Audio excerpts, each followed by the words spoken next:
Hey everyone, let's jump right into this explainer. Today, we're going to look at something that, might seem totally routine on the surface, but it's actually deeply profound when you really break it down. We are going to transform a standard operating procedure for resident grooming into an empathetic, highly practical daily routine. Because when you're caring for someone who needs assistance with their daily hygiene, you aren't just performing chores, right? You are literally setting the tone for their entire day. And this routine we're exploring today is an absolute masterclass in how to perfectly balance clinical efficiency with profound human dignity. So here's how we're going to break down our caregiving day into 4 chronological parts. First, the daily grooming mission. Second, before. Preparation is everything. Third, during. Dignity in the details. And finally, after, the critical reset. All right, starting off with part 1, the daily grooming mission, which is all about creating a safe and dignified start to the day. So the absolutely crucial point to understand right out of the gate is that this isn't just some checklist on a clipboard. What we're really talking about here is our primary, #1 defense against physical discomfort and serious medical complications. Think about it. For residents who have limited mobility, improper grooming can lead directly to skin sores, to infections, and, honestly, a profound loss of morale. By executing this grooming routine correctly, you're actively preventing illness. You're the front line of their healthcare, and you're ensuring their day begins with the respect they completely deserve. Moving right along to part 2. Before, preparation is everything, setting up for success before you even touch the resident. Let's run through the setup checklist, because it's wild how much strategic preparation is needed before we even say good morning. Just think about it. Once you begin the actual grooming process, having to leave the room to grab, say, a forgotten towel or a tube of toothpaste, that totally breaks the flow. It leaves the resident invulnerable, and it actually increases the risk of accidents. But by gathering a complete change of clothes, all the toiletries, your warm water, and pre-meal medicines right up front, you create this incredibly seamless, uninterrupted cocoon of care. And checking for medication before they even leave the bed, that is an absolutely non-negotiable step. For example, if a resident needs eye drops, it is infinitely easier and way safer to administer those drops while they're still lying flat on their back. Doing this ensures critical treatments are never missed or, awkwardly applied later when they're sitting up. Wrapping up the preparation really means thinking 2 steps ahead to the transition. Setting up the wheelchair with a protective pad in advance and having your warm water and body wash completely ready to go guarantees a super smooth transition for the resident. I mean, there is literally nothing worse than finishing a warm bath only to realize the transport chair isn't ready. This foresight prevents the resident from getting cold and keeps the entire environment dry and safe. Okay, part 3, during dignity in the details. This is really the emotional and tactical core of the whole routine. Right, so we are into the active phase now. When sitting the resident on the toilet, patience is everything here. This is a very, very vulnerable moment for anyone. Rushing someone through their morning bathroom routine just strips away their autonomy. Offering this unhurried, quiet time is a fundamental part of delivering dignified care. It essentially says to them, you're not a task to be rushed, you are a person I'm caring for. Now check out this mechanical hack, because it's actually a bit counterintuitive, but it's going to save both you and the resident from so much unnecessary strain. When taking clothes off, you always start with the resident's stronger, more mobile side.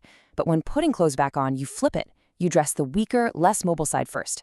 Doing it this way prevents you from having to awkwardly twist or pull on their weaker limbs, which drastically reduces the risk of injury or pain. It's such a simple rule, but man, is it effective. You also have to constantly read the room, literally. If the environment is chilly, take their clothes off in 2 parts.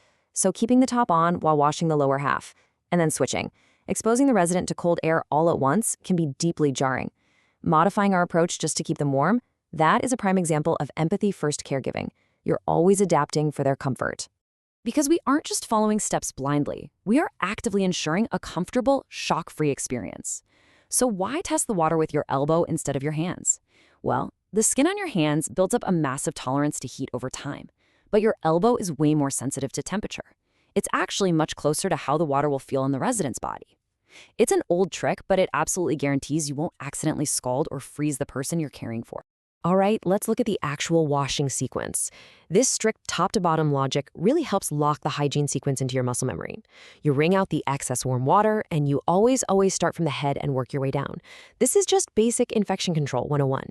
You never wash a cleaner area after washing a more soiled area. Then, and this is critical, you must dry the entire body extremely well before applying lotions or creams. Honestly, moisture left on the skin is the enemy here. And I want to dive a bit deeper into that specific point. You really have to pay special attention to the skin creases and the diaper area. The big takeaway here is connecting the physical action of washing directly to its medical purpose. Skin breakdown in these hidden areas can happen incredibly fast if they aren't properly cleaned and thoroughly dried. A seemingly minor oversight can lead to painful sores that literally take months to heal.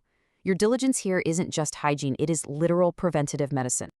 As we wrap up the active grooming phase, we hit the final hygiene touches, brushing their teeth and washing their hands. Never underestimate how much better it feels to just have a clean mouth and clean hands. Completing these final basic steps leaves the resident feeling truly refreshed, alert, and genuinely ready to engage with their day. And that brings us to part 4. After, the critical reset. This is where we restore the environment for health and safety. So the personal grooming might be done, but the job isn't quite finished yet. Before we even transfer the resident out of the grooming area, we absolutely must wipe down the wheelchair with Clorox wipes. This strict sanitation rule ensures they're transitioning into a completely safe, germ-free transport. It basically breaks the chain of infection right at the source, well before we move them into communal areas like the dining room. I love this macro view because mapping out this flow actively prevents cognitive overload for the caregiver. It shows exactly where each task fits within a typical morning shift. You can see the setup at 0 minutes, the core grooming at 15, the safe transport at 45, and finally the cleanup at the hour mark. Having this mental map ensures you maintain a really steady, calm pace without forgetting any critical steps along the way. Okay, this next rule is a hard one. No exceptions. Remember to use new gloves with each and every resident. It sounds incredibly obvious, I know, but in a super busy care facility, it can be tempting to cut corners to save time. But consider this your reminder. Changing gloves is the absolute strongest barrier you have against facility-wide outbreaks. It protects the next resident, and honestly, it protects you.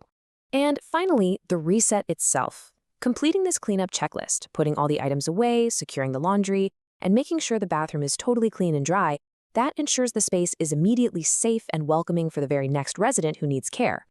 And at the end of your shift, taking that laundry down and emptying the trash means you're leaving the environment absolutely pristine.